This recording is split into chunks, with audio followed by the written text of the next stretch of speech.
8 થી 10,000 બારના એએમસીના પ્લોટમાં ગેરકાયદે દબાણો થયા। એમએલએ અમિત શાહે દબાણો દૂર કરવાની માંગ કરી છે। જમાલપુર દરવાજાથી આસ્ટોડિયા દરવાજા સુધી દબાણ કરવામાં આવ્યું છે। એએમસીની જગ્યા ઉપર દબાણ હટાવવા માટેની માંગ કરાઈ।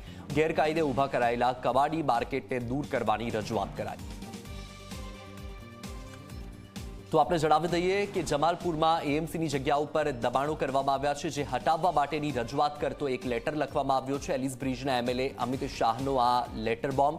એમએલએ અમિત શાહે એએમસી કમિશનરને પત્ર લખ્યો છે અને પત્રમાં કેટલાક વિસ્તારોમાં દબાણ કરવામાં આવ્યું હોવાનો ઉલ્લેખ કરવામાં આવ્યો છે। સાથે દબાણ હટાવવાની પણ માગણી કરવામાં આવી છે। જમાલપુરમાં એએમસીની જગ્યા ઉપર દબાણ થયા છે। 8 થી 10,000 બારના એએમસીના પ્લોટમાં ગેરકાયદે દબાણો કરવામાં આવ્યો હોવાનો ઉલ્લેખ કર્યો છે। એમએલએ અમિત શાહે દબાણો દૂર કરવાની માગણી કરી। એ 10,000 વારના પ્લોટનો ઉલ્લેખ છે। આ પ્લોટમાં રહેતા લોકોને કોર્પોરેશને વૈકલ્પિક વ્યવસ્થા આપી છે। એ લોકોએ મકાનના પોઝેશન પણ લઈ લીધા છે, પરંતુ એ લોકો અહીંયા પણ છાપરા રહેવા દીધા છે અને સ્થાનિક રાજકારણીઓની મદદથી આ શક્ય બને છે।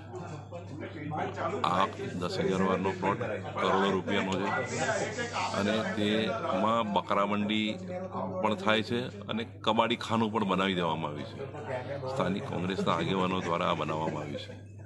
મારી માગણી છે, કોર્પોરેશન આ બધા જ દબાણો હટાવીને ક્લિયર કરીને પોઝેશન લઈ લે। લગભગ કોર્પોરેશનની 4,000 જેટલી મિલકતો ભાડેથી આ કોમર્શિયલ મિલકતો ભાડે આપવામાં આવેલી છે। તેની લેટેસ્ટ સિચ્યુએશન એટલે લેટેસ્ટ શું કહેવાય પરિસ્થિતિની વિગતો માગી છે। કેટલી મિલકતનું ભાડું આવે છે, કેટલી મિલકતનું ભાડું આવતું નથી, કબજેદારમાં ફેરફાર થયો છે કે નહીં, શરત ભંગ કરવામાં આવ્યો છે કે નહીં, એવી વિવિધ પ્રકારની માહિતી માગેલી છે અને આગામી